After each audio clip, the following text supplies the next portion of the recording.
Malam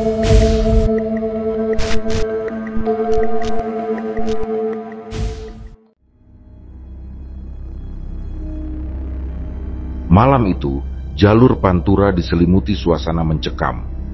Langit di atas jalanan tampak gelap, ditutupi oleh gumpalan awan yang bergulung-gulung, seolah bersiap mengguyurkan hujan lebat yang hanya menunggu waktu untuk jatuh. Angin berhembus kencang, membawa hawa dingin yang menusuk kulit dan membuat dedaunan pepohonan bergoyang dengan kasar, menciptakan gemerisik yang semakin menambah nuansa sunyi dan suram di sepanjang jalan yang tampak lengang. Lampu-lampu jalan tampak samar-samar memancarkan sinarnya yang kekuningan, sekilas menerangi aspal yang basah karena gerimis tipis sebelumnya. Cahaya itu menyebar, berpendar di permukaan jalan yang licin, sebelum akhirnya tenggelam dalam gelapnya malam. Di tengah kondisi seperti itu, sebuah truk besar melaju pelan, berhati-hati melewati jalan yang semakin licin. Roda-rodanya berderak pelan di atas aspal yang licin. Di balik setir Darto, seorang sopir truk berpengalaman yang sudah melintasi jalanan ini lebih dari 1 dekade, menggenggam kemudi dengan erat. Setiap gerakan tangan dan matanya penuh waspada, berusaha memastikan kendali truk tetap stabil di tengah cuaca yang semakin memburuk. Di sebelahnya duduk Suban, kernet muda yang setahun terakhir setia menemani perjalanan panjang Darto di berbagai lintas provinsi. Suban yang masih baru dalam dunia persopiran, terus memperhatikan Darto dan jalanan di depannya dengan penuh rasa ingin tahu bercampur kewaspadaan. Kelihatannya hujan bakal gede, ujar Darto, mencoba mengusir kecemasan yang perlahan menyelimuti dirinya. Nada bicaranya terdengar lebih pelan dari biasanya, menandakan rasa tak nyaman yang mulai menggerogoti perutnya. Wajah Darto yang biasa tegar tampak sedikit pucat, dengan keringat dingin mulai mengalir di pelipisnya. Kayaknya aku butuh nyari tempat istirahat bentar. Perut sudah nggak tahan ini. Suban menoleh menatap Darto dengan khawatir. Meski baru setahun mengenal sosok sopir senior ini, ia cukup tahu bahwa Darto bukan tipe orang yang mudah mengeluh, apalagi soal kesehatan. Ada sesuatu yang terasa aneh malam itu, sesuatu yang membuat Suban merasa tidak nyaman, meski ia sendiri tak mampu menjelaskan apa yang dirasakannya. Suasana mencekam di luar, kondisi Darto yang tampak tidak sehat, semuanya seperti petunjuk samar akan sesuatu yang lebih besar. Coba lihat di depan, Pak, kata Suban, sambil menunjuk papan penunjuk arah yang terlihat samar di kejauhan, hampir tertutupi oleh kabut tipis yang mulai turun. Kayaknya ada warung makan di situ. Kita bisa berhenti sebentar buat istirahat. Darto hanya mengangguk, menahan rasa nyeri di perutnya tanpa mengeluarkan banyak kata. Mereka lalu mengikuti arah yang tertulis di papan penunjuk tersebut, mengambil belokan kecil di persimpangan yang hampir terlewatkan jika saja Suban tidak memperhatikannya dengan teliti. Beberapa menit melaju, mereka tiba di depan sebuah bangunan tua yang berdiri di tepi jalan. Lampu-lampu temaram di depannya memancarkan sinar kusam kekuningan, menyinari papan nama yang sudah lapuk dan hampir terkelupas. Warung makan Bu Warsi. Tempat itu tampak sepi, hanya ada beberapa kendaraan terparkir di halamannya. Kebanyakan adalah truk yang terlihat sudah lama berada di sana. Darto mengarahkan truknya ke pelataran parkir beralaskan tanah keras yang penuh dengan kerikil-kerikil kecil, berhenti di antara 2 truk lain yang terparkir sunyi. Darto menghela napas lega, merasa sedikit tenang, karena sebentar lagi ia bisa menenangkan perutnya yang terasa melilit. Perutku mules banget, kayaknya aku harus ke toilet dulu, ya. Sekalian nanti kita makan di sini biar nggak buang waktu di perjalanan, ujar Darto sambil mematikan mesin truk. Nada suaranya terdengar lebih lega, namun tubuhnya masih tampak tegang menahan rasa sakit. Pak Darto ke toilet dulu aja, nanti setelah selesai baru kita makan, balas Suban. Pandangannya terfokus pada bangunan warung makan yang tampak sederhana, namun entah kenapa menyimpan kesan misterius. Ada perasaan tak nyaman yang kembali menyelinap di hatinya, seperti ada sesuatu yang mengintai dari balik bayang-bayang tak terlihat namun begitu terasa. Tanpa menunggu lama, Darto turun dari truk dengan langkah terburu-buru menuju pintu masuk warung makan dengan harapan segera menemukan toilet. Suban mengikuti dari belakang, namun ketika mereka memasuki ruangan dalam warung makan itu, langkahnya terhenti sejenak. Ia merasakan aura yang berbeda dari tempat ini. Aura yang tak pernah ia rasakan di warung makan manapun yang pernah disinggahinya. Ruangan itu diterangi oleh lampu gantung tua yang memancarkan cahaya kuning redup, menciptakan kesan suram yang membuat bulu kuduk merinding. Meja-meja kayu di sana tersusun rapi, namun beberapa di antaranya tampak usang dan tertutup debu, seolah sudah lama tak tersentuh.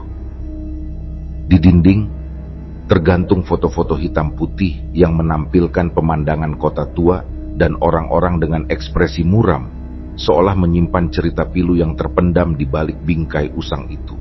Darto tidak menunda lebih lama dan langsung menuju toilet yang terletak di belakang warung makan, meninggalkan Suban yang mulai merasa semakin waspada.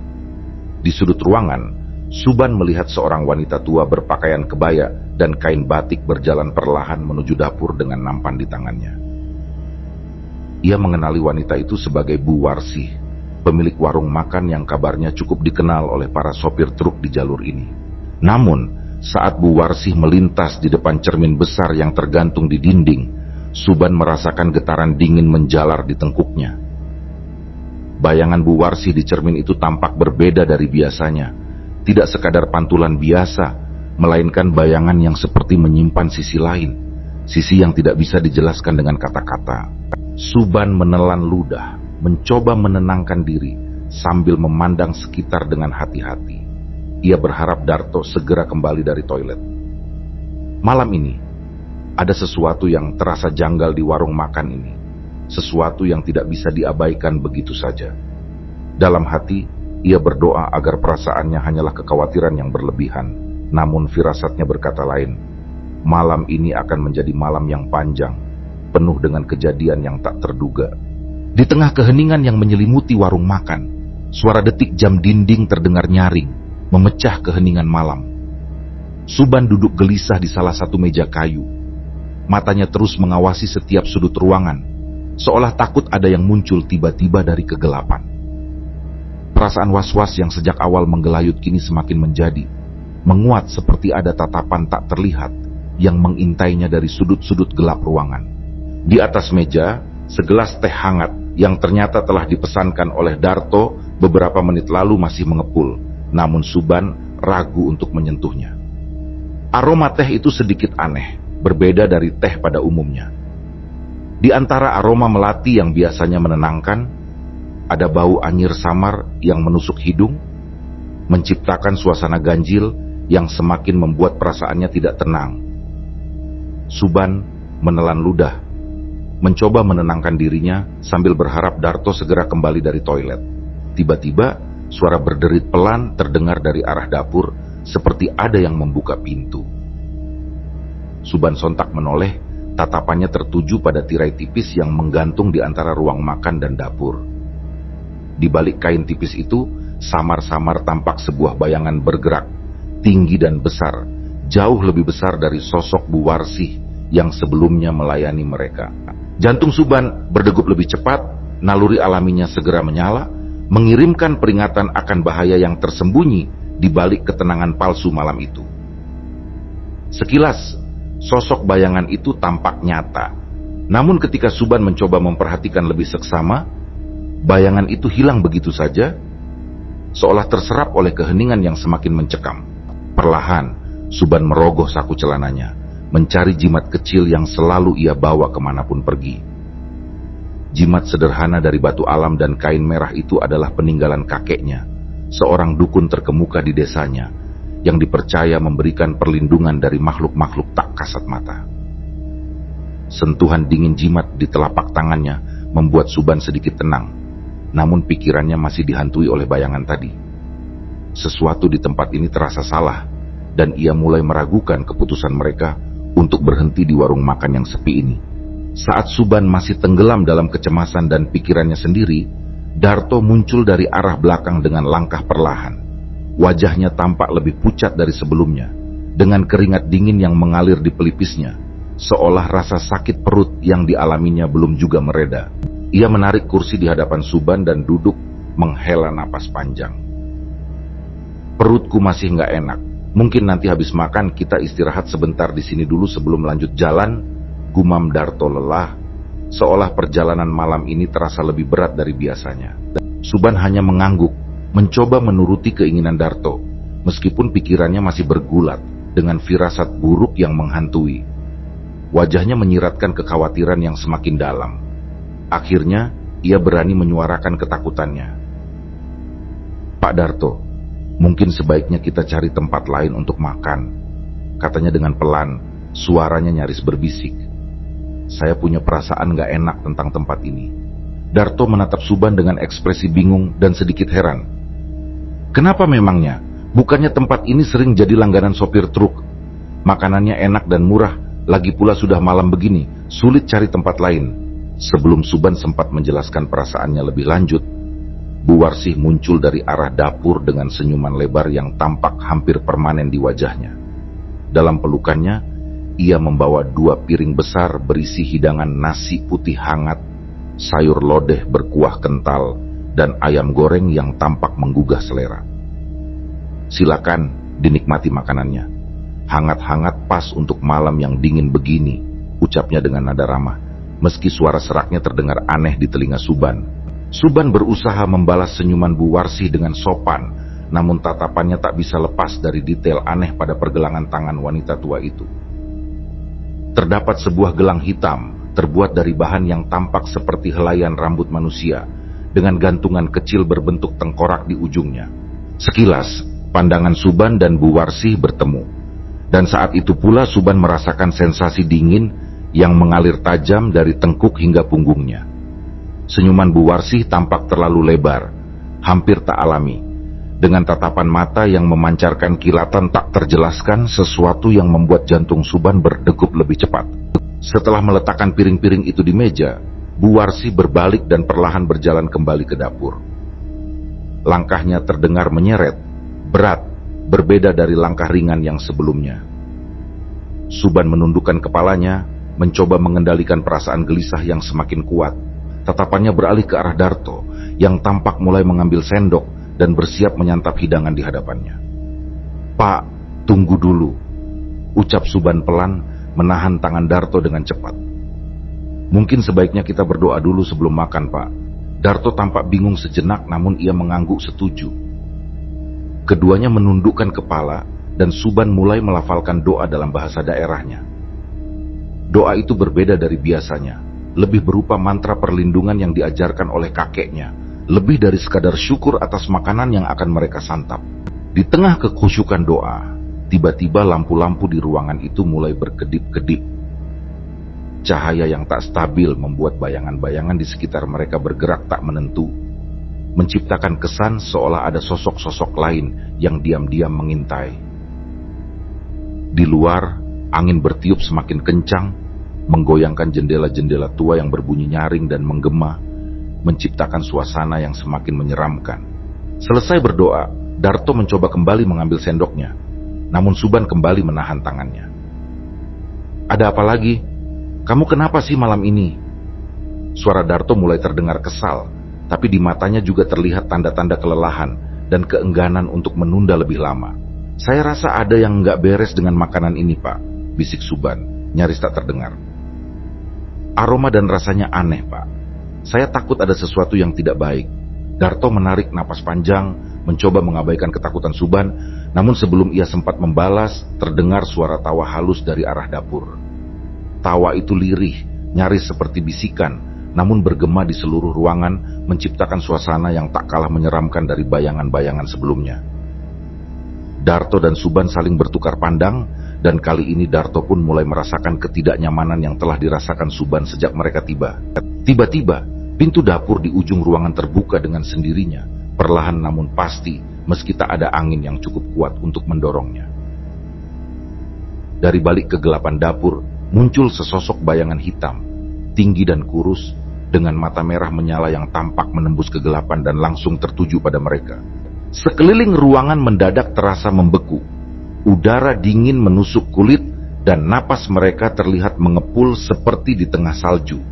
Dengan cepat, Suban bangkit dari duduknya, meraih jimat di saku dan menggenggamnya erat-erat. Ia mulai melafalkan mantra perlindungannya dengan suara bergetar. Darto, yang biasanya berani, kini tampak terpaku, gemetar dengan wajah pucat pasi. Matanya terbelalak menatap sosok mengerikan yang perlahan mendekat ke arah mereka. Sosok itu terus mendekat, setiap langkahnya membuat lantai kayu berderit, mengeluarkan suara mengerikan yang menggores telinga. Semakin dekat, semakin jelas wujudnya terlihat. Tubuhnya yang tinggi dibalut kain hitam compang-camping yang bergoyang perlahan, dan dari balik tudungnya tampak senyuman lebar dengan deretan gigi tajam yang tidak manusiawi, seolah langsung datang dari mimpi buruk. Selamat datang para tamu istimewa. Suara berat dan serak keluar dari mulut sosok tersebut, bergema di seluruh ruangan dengan nada yang menggetarkan hati. Suaranya terdengar seperti suara banyak orang berbicara sekaligus. Masing-masing lapisan suaranya mengandung kengerian yang membuat bulu kuduk berdiri. Sudah lama kami menunggu kedatangan manusia-manusia seperti kalian.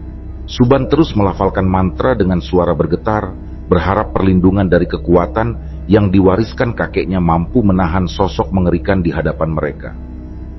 Namun alih-alih meredamnya, sosok itu justru tertawa lebih keras, seolah-olah mantra Suban menjadi bahan ejekan. Suara tawanya menggema di setiap sudut ruangan, berderai menembus dinding dan jendela. Gema itu melambung, memaksa kaca-kaca jendela bergetar hebat, hingga beberapa di antaranya mulai menunjukkan retakan-retakan halus yang merambat seperti sarang laba-laba. Suara itu terasa asing dan menyeramkan, seolah berasal dari kedalaman yang tak terbayangkan, lebih dingin daripada malam yang mengelilingi mereka. Dari sudut lain, muncul Bu Warsi. Namun sosoknya tak lagi tampak seperti wanita tua yang tadi ramah melayani mereka. Wajahnya berubah menjadi sosok mengerikan yang seolah tidak lagi mengenal kehidupan. Kulitnya tampak hijau pucat, seolah dilapisi kabut dingin kematian. Matanya kosong, tanpa bola mata, menampilkan hanya kekosongan yang dalam dan menyeramkan. Senyum lebar mengoyak wajahnya, menampakkan deretan gigi hitam dan rusak yang memancarkan aroma anyir yang menyesakkan. Wanita itu seperti makhluk haus jiwa, seperti sosok dari dunia lain yang datang untuk menyantap ketakutan mereka. "Kalian tidak akan bisa pergi dari sini," ucapnya dengan suara serak dan menyayat, berbeda dari suara lembut sebelumnya. Kali ini nada bicaranya dipenuhi kebencian yang mendalam, dan dalam tatapannya terlihat kelaparan yang tidak manusiawi. "Kalian adalah persembahan untuk penguasa tempat ini." Panik mulai menyelimuti Darto. Tubuhnya gemetar saat mencoba berdiri dan melangkah mundur. Namun kakinya seakan tak lagi patuh pada keinginannya. Setiap langkah terasa berat, seolah ada beban tak terlihat yang menahannya di lantai. Jantungnya berdegup kencang, seiring dengan kesadarannya bahwa mereka telah terjebak dalam bahaya besar. Suban pun menyadari bahwa mantra biasa tidak akan cukup melawan kekuatan jahat yang memenuhi warung makan ini.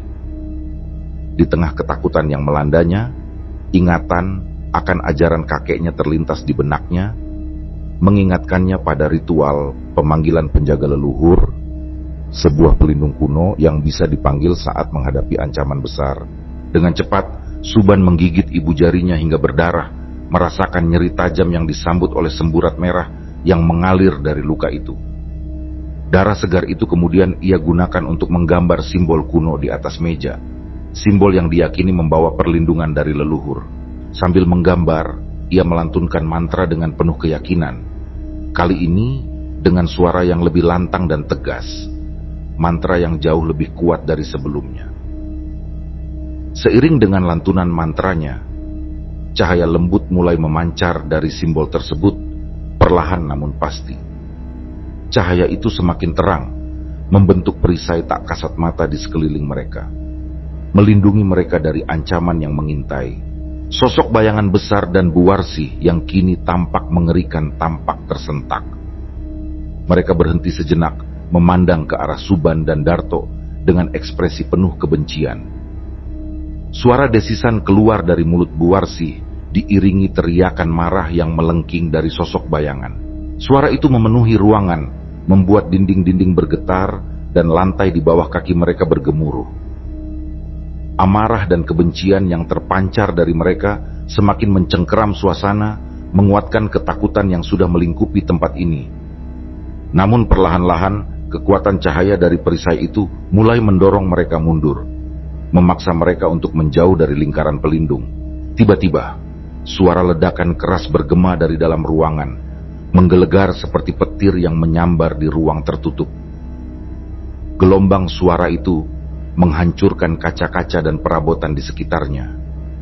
Serpihan kaca beterbangan di udara, memantulkan cahaya terang yang mendadak memenuhi ruangan.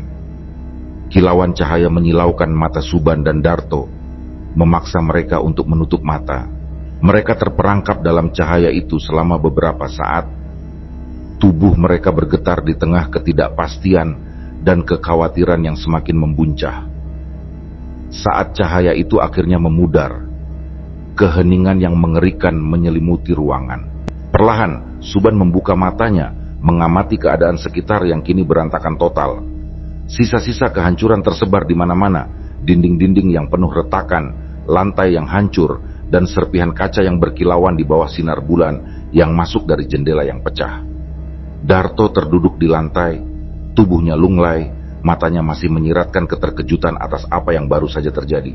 Suban meraih lengannya, membantu Darto untuk berdiri, sambil berbisik mendesak bahwa mereka harus segera meninggalkan tempat terkutuk ini sebelum ancaman lainnya datang menghampiri.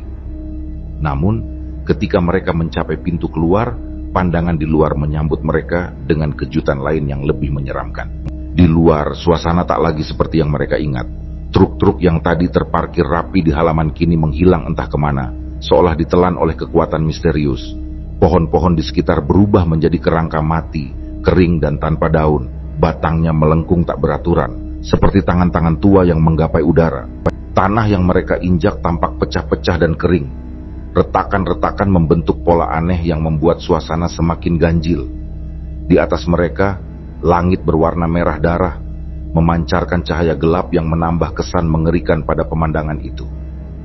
Setiap detik yang berlalu membuat Suban semakin yakin bahwa mereka belum benar-benar bebas dari ancaman. Dingin menjalar ke seluruh tubuhnya, bukan hanya dingin fisik, tetapi dingin yang menembus jiwa, seolah tempat ini memiliki tekad untuk tidak melepaskan mereka. Suban tahu bahwa waktu mereka tidak banyak, dan mereka harus segera mencari jalan keluar jika ingin bertahan hidup. Tangannya yang gemetar perlahan meraih gagang pintu, mencoba membukanya. Namun pintu yang tadinya terbuka kini seakan tertutup rapat, tidak bergerak sedikit pun, meski telah ia tarik dengan sekuat tenaga. Kekuatan tak terlihat seakan menahan pintu itu, memerangkap mereka di dalam. "Pak, kita harus segera keluar dari sini," desaknya dengan suara penuh ketakutan, mencoba menenangkan kegelisahan yang semakin meluas di dadanya. Darto menatap pintu dengan tatapan penuh putus asa, tanpa kata-kata yang terucap, hanya keheningan yang semakin menyesakkan. Dengan suara bergetar, akhirnya Darto berkata, "Bagaimana kita bisa keluar? Pintu ini tidak bisa dibuka." Suban mengedarkan pandangannya ke sekeliling ruangan, mencari jalan lain untuk meloloskan diri. Tiba-tiba matanya tertuju pada cermin besar yang tergantung di dinding. Bayangan mereka tampak terpantul di sana. Namun ada sesuatu yang ganjil, sesuatu yang membuatnya merasakan sensasi dingin menjalar ke seluruh tubuh. Wajah mereka yang terpantul dalam cermin itu tampak lebih pucat, dengan mata yang kosong dan tak bernyawa. Refleksi itu seperti memancarkan versi diri mereka yang telah mati, seolah-olah cermin itu bukan sekadar benda mati, melainkan jendela ke dalam dunia lain. Dengan ragu namun penuh rasa penasaran, Suban mendekati cermin itu. Tatapannya tak lepas dari bayangan dirinya yang semakin tampak asing. Saat ia mengamati lebih dekat, bayangan di dalam cermin tiba-tiba berubah, menunjukkan ekspresi ketakutan yang jauh lebih dalam daripada apa yang ia rasakan saat ini. Yang paling menyeramkan, bayangan dirinya di dalam cermin itu membuka mulut seolah-olah hendak berteriak. Namun tak ada suara yang keluar. Merasakan ada sesuatu yang jahat dan sangat salah dengan cermin itu, Suban segera meraih jimat pelindung dari saku celananya. Jimat kecil itu adalah satu-satunya pelindung yang dimilikinya. Benda yang ia percaya bisa mengusir kekuatan gelap. Tanpa berpikir panjang, ia mengangkat jimat itu tinggi-tinggi, lalu menghantamkannya dengan keras ke cermin. Suara retakan yang keras menggema, dan cermin itu mulai pecah dari tengah. Retakan-retakan merambat ke seluruh permukaannya, seperti jaring laba-laba. Ketika cermin itu pecah sepenuhnya, terdengar jeritan melengking dari arah dapur. Dari balik kegelapan, sosok Bu Warsih muncul, namun penampilannya jauh lebih menyeramkan dari sebelumnya. Wajahnya yang sebelumnya sudah tampak aneh kini berubah menjadi mimpi buruk hidup, dengan kulit yang mengelupas dan bola mata merah menyala, penuh amarah dan kebencian. Suara Bu Warsih kini terdengar parau dan rendah, dipenuhi dendam yang tak terkatakan. Beraninya kalian ingin keluar dari tempat ini. Jeritannya menggema, merasuki setiap inci ruangan dengan energi yang memuakkan. Tanpa menunggu lebih lama, Suban segera mundur, menarik Darto yang hampir pingsan karena ketakutan. Mereka harus segera mencari jalan keluar sebelum semua menjadi lebih buruk. Suban merasa seluruh tubuhnya bergetar, dan ketika ia melihat Bu Warsih yang kini semakin mendekat dengan langkah terseret, warung makan itu mulai berguncang hebat, seolah-olah fondasinya terombang-ambing oleh kekuatan yang tak kasat mata. Suara derak memenuhi ruangan, berasal dari dinding-dinding yang tampak meregang seakan siap terlepas dari bingkainya, dan lantai kayu di bawah kaki Suban dan Darto mulai retak. Kayu itu memunculkan celah yang tampak menganga dan berbahaya, seakan hendak melahap siapa saja yang berdiri di atasnya. Lampu-lampu yang tergantung di langit-langit berayun liar, menciptakan kilauan cahaya yang tidak stabil, berkedip-kedip seperti nyala lilin yang hampir padam. Bersama dengan cahaya yang semakin meredup, udara dipenuhi dengan aroma busuk yang tajam dan menusuk, seolah-olah dari dalam kedalaman bumi ada sesuatu yang merayap keluar, membawa bau busuknya menuju dunia atas. Dalam situasi yang semakin genting, Suban tahu dia tidak punya pilihan lain.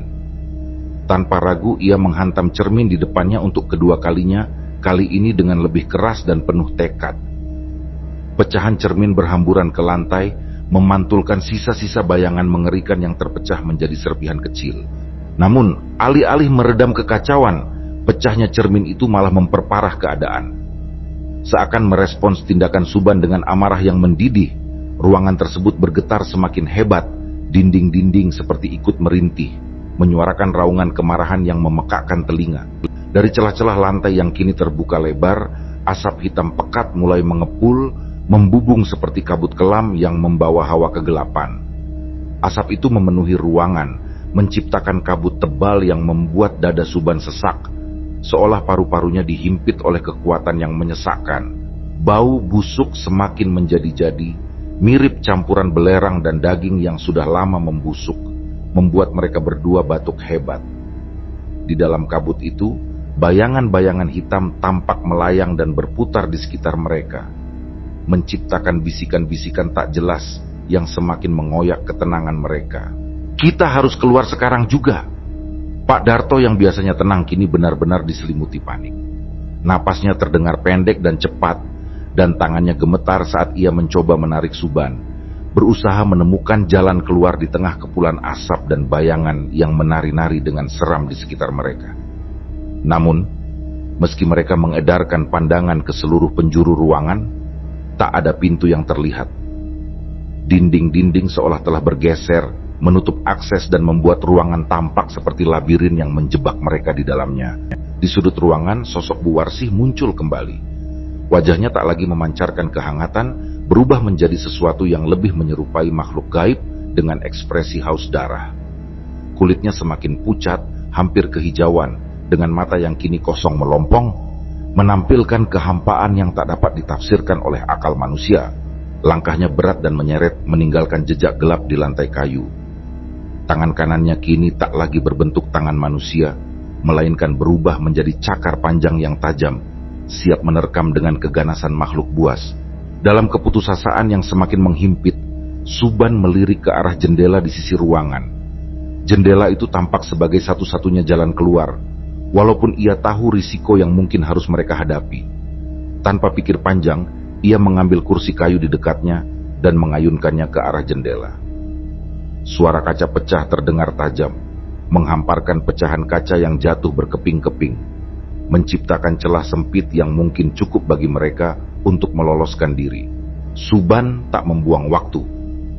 Ia mendorong Darto agar keluar terlebih dahulu, mendesaknya untuk melompat meski tanah di luar penuh dengan pecahan kaca yang tajam.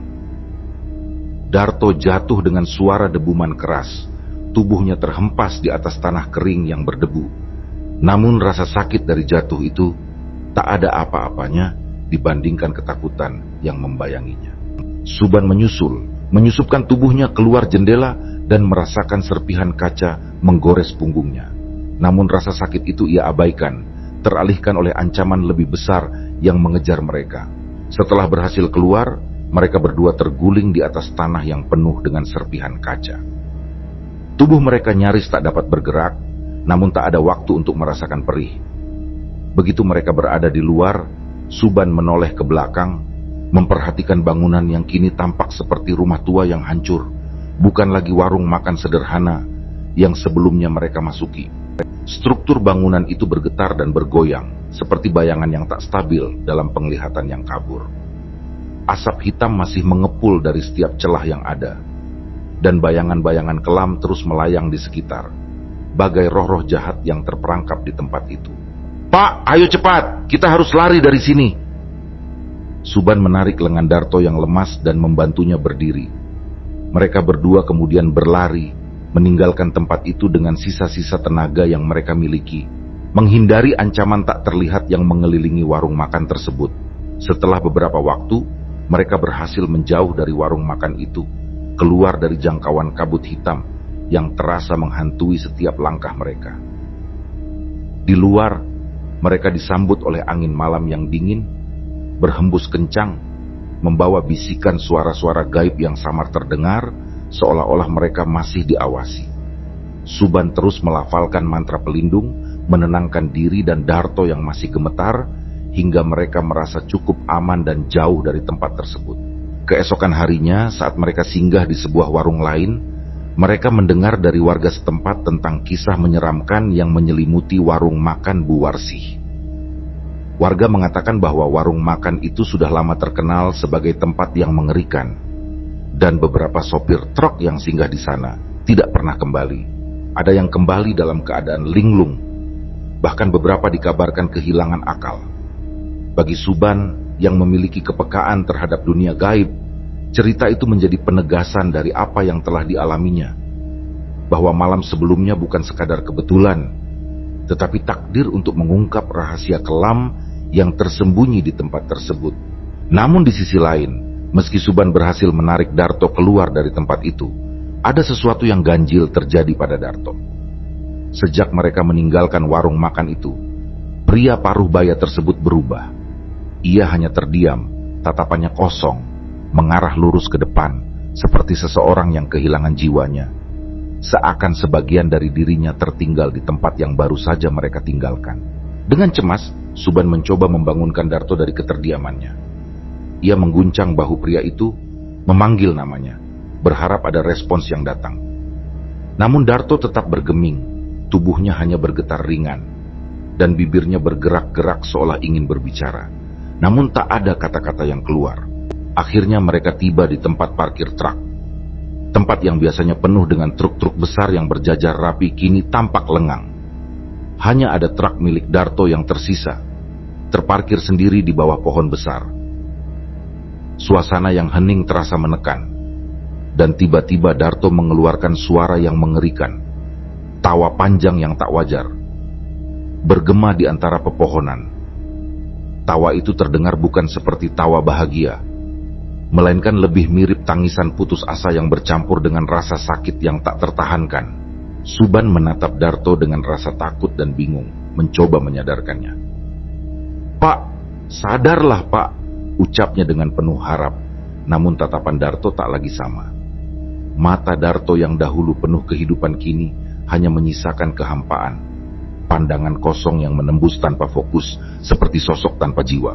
Sekejap kemudian, tawa itu berubah menjadi jeritan histeris yang mengguncang. Dengan putus asa, Darto mulai memukul-mukul kepalanya sendiri, seolah-olah ada sesuatu yang tak kasat mata merasuki pikirannya. Berusaha ia keluarkan dengan kasar. Wajahnya menegang, urat-urat di lehernya tampak menonjol, dan tangannya terus-menerus menghantam kepalanya tanpa henti. "Aku melihatnya!" teriaknya dengan suara yang parau dan penuh ketakutan. "Mereka tidak akan membiarkan kita pergi. Mereka ada di dalam kepalaku." Suban merasakan kepanikan yang semakin menjadi-jadi. Di hadapannya, Pak Darto semakin tak terkendali. Tubuhnya bergerak liar dalam ketakutan yang begitu mencekam, hingga membuat Suban sendiri tak tahu harus berbuat apa. Dengan tatapan mata kosong dan gelap, pria itu mulai mencakar-cakar wajahnya sendiri, meninggalkan luka-luka dalam yang berdarah. Darah mengalir dari kulit yang terkoyak, menetes perlahan, namun seolah rasa sakit itu tak berarti bagi Pak Darto. Jeritannya mengoyak udara, berbaur dengan tangis dan tawa histeris yang terdengar memilukan, menciptakan suara yang mencerminkan kengerian tak terhingga. Dalam keputusasaan, Suban tak punya pilihan selain mencoba menahan Pak Darto agar tidak melukai dirinya sendiri. Ia memeluk pria itu dengan erat, menahan tubuhnya yang terus meronta. Suban berbisik pelan, mencoba menenangkan rekannya yang tampaknya sudah kehilangan kendali atas dirinya sendiri, mengatakan bahwa mereka sudah aman dan telah keluar dari tempat terkutuk itu. Namun, kata-kata itu hanya tersapu dalam kekacauan. Pak Darto tampak terperangkap dalam dunianya sendiri yang penuh bayangan gelap.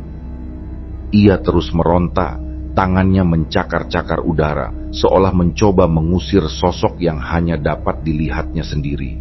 Dalam kebingungan, Pak Darto meracau tak karuan, mulutnya terus bergumam tentang Bu Warsih yang akan datang, membawa mereka kembali. Matanya liar, melirik ke segala arah, seolah mencari sosok bayangan yang mengerikan, yang baginya nyata dan menakutkan. Jeritannya semakin kencang, hingga akhirnya tubuhnya lunglai dalam pelukan Suban. Pria itu terkulai, napasnya tersengal-sengal, dan tubuhnya bergetar lemah. Meski kini tak sadarkan diri, raut wajahnya tetap memancarkan ketakutan mendalam, seolah bayangan gelap dari dunia lain masih terus mengikutinya. Saat fajar menyingsing, Suban akhirnya membawa Pak Darto kembali ke kampung. Orang-orang yang melihat kondisi Pak Darto terpana dan ketakutan. Luka-luka menganga di wajah dan tubuhnya menjadi saksi bisu dari kengerian yang baru saja dilaluinya. Namun, yang paling membuat mereka bergidik adalah tatapan kosong Pak Darto dan senyum samar yang tak pernah meninggalkan wajahnya, seperti jejak mengerikan dari apa yang telah ia saksikan. Sejak hari itu Pak Darto berubah sepenuhnya. Dia tak lagi mengenali siapapun, bahkan keluarganya sendiri. Setiap malam, ia akan duduk di sudut ruangan, bergumam pada dirinya sendiri, terkadang tertawa pelan dengan nada menyeramkan atau menangis tanpa sebab. Warga kampung mulai menjauhinya. Ketakutan bahwa pria itu telah membawa sesuatu yang jahat dari warung makan jadi-jadian yang telah mereka singgahi. Desas-desus tersebar, menyebutkan bahwa tempat itu dihuni kekuatan gelap yang mengikat jiwa-jiwa yang berani menantangnya.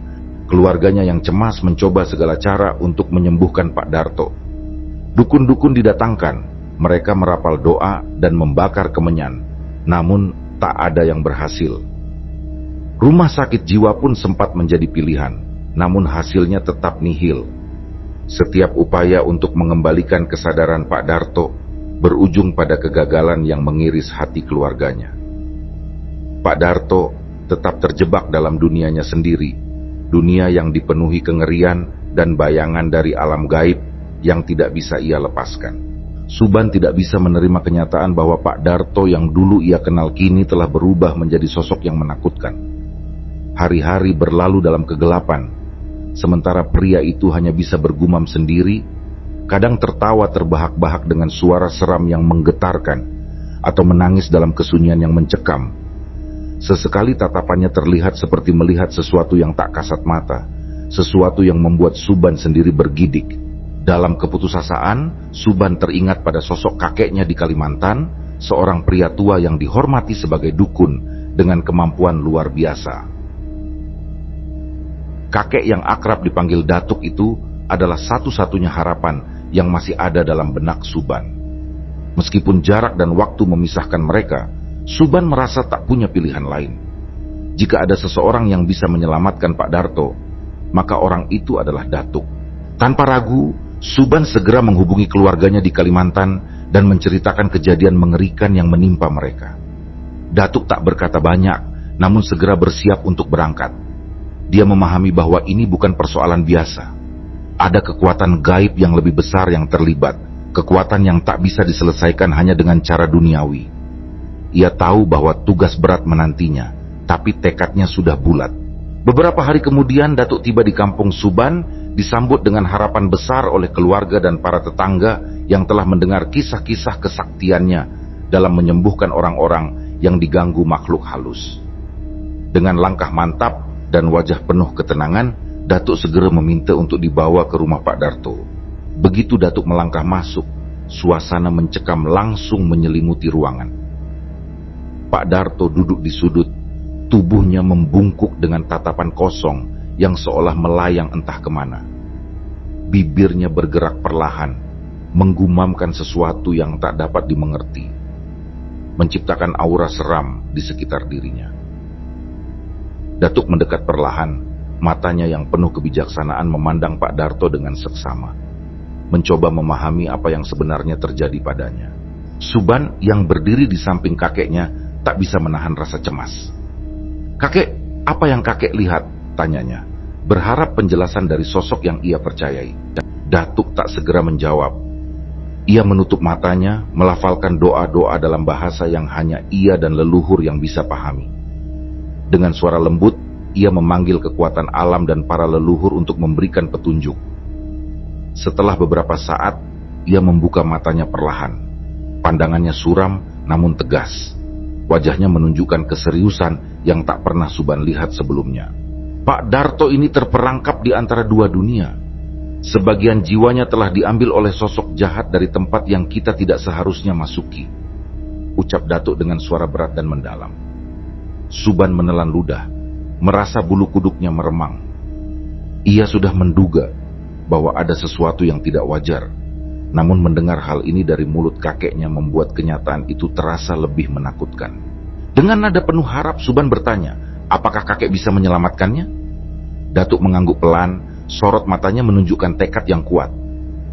"Aku akan mencoba, tapi ini bukan hal yang mudah. Kalian semua harus keluar dari rumah ini. Aku butuh ruang dan ketenangan." Tanpa ragu, Suban segera meminta semua anggota keluarga untuk meninggalkan rumah, memberikan Datuk ruang yang ia butuhkan untuk melaksanakan ritual yang rumit ini. Ketika seluruh anggota keluarga sudah berada di luar rumah, Datuk mulai mempersiapkan ritualnya dengan khidmat dan kehati-hatian. Dari dalam tas kulitnya yang sudah terlihat usang, ia mengeluarkan beberapa benda yang sudah akrab bagi Suban. Sebungkus kemenyan, mandau berkilauan dengan ukiran kuno pada gagangnya, serta beberapa helai daun-daunan yang dikenal memiliki khasiat spiritual. Dalam keheningan yang mencekam, Datuk mulai membakar kemenyan, menyalakan wangi harum yang segera mengisi seluruh ruangan, membawa suasana sakral dan tenang. Di bawah cahaya temaram, asap kemenyan meliuk-liuk, membentuk pola misterius di udara, menandai dimulainya proses pemanggilan kekuatan gaib. Dengan konsentrasi penuh, Datuk mengayunkan mandaunya di sekeliling tubuh Pak Darto, seolah membuat lingkaran pelindung yang memisahkan pria itu dari pengaruh makhluk gaib yang mengikat sukmanya. Lantunan mantra dalam bahasa Dayak kuno mulai terdengar dari bibir Datuk. Suara yang mengalir lembut namun penuh kekuatan. Kata-kata itu adalah panggilan bagi sukma Pak Darto yang tersesat agar kembali ke dunia ini dan terbebas dari kegelapan yang menjeratnya. Setiap kalimat mantra yang diucapkan Datuk seakan meresap ke dalam tubuh Pak Darto, mengguncang kesadarannya yang terbelenggu. Secara perlahan, tubuh Pak Darto mulai bereaksi. Tubuhnya yang semula kaku kini bergetar. Wajahnya menunjukkan ketegangan yang intens, seolah sedang berjuang melawan sesuatu yang tidak terlihat. Datuk tetap melantunkan mantra dengan suara yang semakin kuat, melawan setiap pengaruh jahat yang menahan sukma Pak Darto. Aura di ruangan itu terasa bergetar oleh energi yang tak kasat mata, seakan ada perang gaib yang tengah berlangsung di sana. Tiba-tiba, Pak Darto berteriak keras, suaranya serak, bercampur antara ketakutan dan kesakitan yang tak tertahankan. Dengan mata yang terbelalak, ia tampak menyaksikan bayangan kegelapan yang hanya bisa dilihatnya. Jeritannya memenuhi ruangan, membuat Suban yang berada di luar merasa gemetar dan ingin masuk. Namun ia tahu bahwa gangguan sedikit pun bisa mengacaukan ritual ini. Ia hanya bisa menunggu, mendengarkan suara jeritan yang terus berlanjut. Di dalam ruangan Datuk tetap tenang, meskipun jeritan Pak Darto semakin nyaring. Ia lalu menancapkan mandaunya ke lantai kayu tepat di depan Pak Darto, seakan sedang mematri sebuah energi pelindung yang kuat di tempat itu. Dengan nada yang penuh kekuatan, Datuk menghardik, memerintahkan setiap kekuatan jahat yang menguasai Pak Darto untuk meninggalkan tubuhnya. Kibasan daun-daun yang dipegangnya melintasi kepala Pak Darto, menciptakan gerakan berirama yang mempertegas kehadiran kekuatan gaib di sana. Tiba-tiba, tubuh Pak Darto terjatuh ke belakang dengan keras, seolah kehilangan semua tenaganya. Keheningan yang pekat menyelimuti ruangan, hanya suara napas yang terdengar lemah dari tubuhnya yang kini tak lagi bergerak. Suban dan keluarga lainnya yang mendengar terhentinya suara-suara menyeramkan itu segera masuk ke dalam.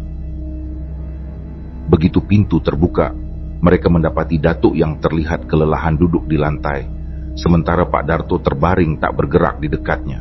Suban yang matanya berkaca-kaca karena cemas bertanya kepada kakeknya dengan suara bergetar, menahan segala perasaan takut dan khawatir. Datuk menatapnya dengan pandangan letih namun penuh ketenangan. Dengan nada lembut, ia menjelaskan bahwa sukma Pak Darto telah kembali, namun luka batin yang dialaminya begitu dalam, sehingga pemulihannya mungkin memakan waktu lama. Kengerian yang ia alami di alam gaib meninggalkan bekas, dan meskipun sukmanya kembali, belum tentu ia akan menjadi seperti sebelumnya. Suban menatap Pak Darto yang terbaring lemas dengan perasaan campur aduk. Pria yang selama ini ia kenal sebagai sosok kuat kini terlihat begitu rapuh dan tak berdaya. Namun, meskipun luka yang tampak di wajahnya belum sembuh, setidaknya ada harapan bagi Pak Darto untuk kembali pulih. Datuk dengan tangan yang masih bergetar setelah ritual yang berat itu meraih tangan Suban dan memberinya nasihat penuh hikmah. Pak Darto perlu ditempatkan di tempat yang tenang, jauh dari segala gangguan, agar proses penyembuhannya bisa berlangsung tanpa hambatan. Selain perawatan fisik, yang kini diperlukan adalah doa dan dukungan yang tulus. Suban mengangguk menerima amanat tersebut dengan hati yang penuh tanggung jawab. Bersama keluarganya, ia membawa Pak Darto ke ruangan yang tenang, memberinya waktu untuk beristirahat dan memulihkan diri. Meskipun Pak Darto belum sepenuhnya sadar, harapan tumbuh dalam diri Suban. Ia percaya bahwa bantuan Datuk telah membawa Pak Darto kembali dari kegelapan yang mengancam menelannya selamanya. Hari demi hari berlalu dan secara perlahan, kondisi Pak Darto menunjukkan tanda-tanda perbaikan. Suban dan keluarganya dengan penuh kasih merawatnya, mendampinginya dengan sabar. Setiap pagi dan malam, mereka mendoakan kesembuhannya, berharap agar kengerian yang pernah dialaminya di warung makan terkutuk itu bisa memudar dan berganti dengan ketenangan. Pak Darto yang sebelumnya selalu tampak tersesat dalam pikirannya sendiri, mulai menunjukkan tanda-tanda bahwa ia kembali mengenali dunia di sekitarnya.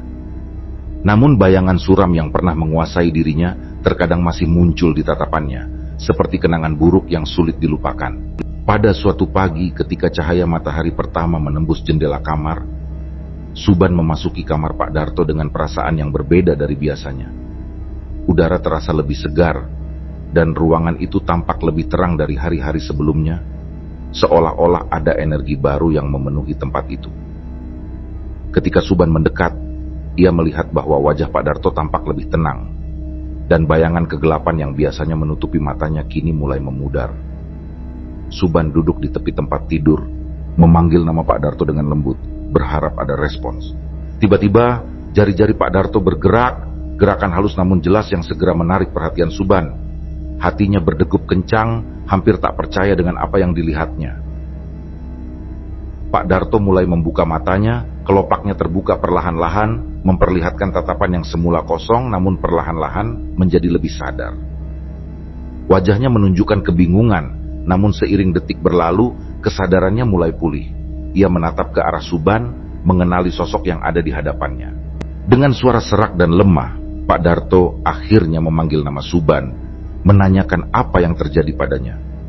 Suban hampir tak kuasa menahan air mata. Dengan hati-hati, ia menjelaskan apa yang telah terjadi, tentang pengalaman mengerikan yang mereka alami di warung makan jadi-jadian dan bagaimana Datuk berjuang untuk menyelamatkan Sukmanya dari kegelapan. Pak Darto mendengarkan dalam diam, wajahnya menampilkan keterkejutan dan kelegaan yang bercampur aduk. Ia mengakui bahwa kegelapan itu terasa sangat nyata, namun kini ia merasa bebas. Suban tersenyum lega. Setelah berminggu-minggu dikelilingi ketakutan, akhirnya Pak Darto menunjukkan tanda-tanda pemulihan yang sesungguhnya. Malam itu, untuk pertama kalinya sejak kejadian di warung makan Bu Warsi, Pak Darto bisa tidur dengan tenang. Tidak ada lagi mimpi buruk, tidak ada lagi bayangan-bayangan gelap yang menghantuinya. Dalam hatinya, Pak Darto tahu bahwa ia telah berhasil melewati sesuatu yang mengerikan, dan kini ia bisa menatap masa depan dengan perasaan yang lebih ringan.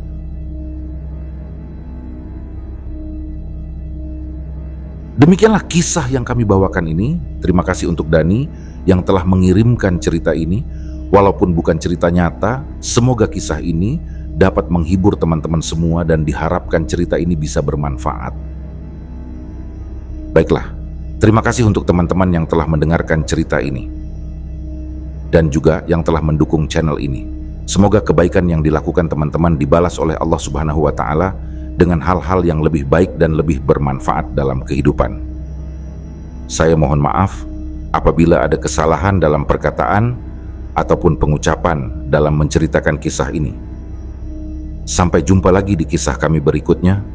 Semoga sehat dan sukses selalu untuk kita semua.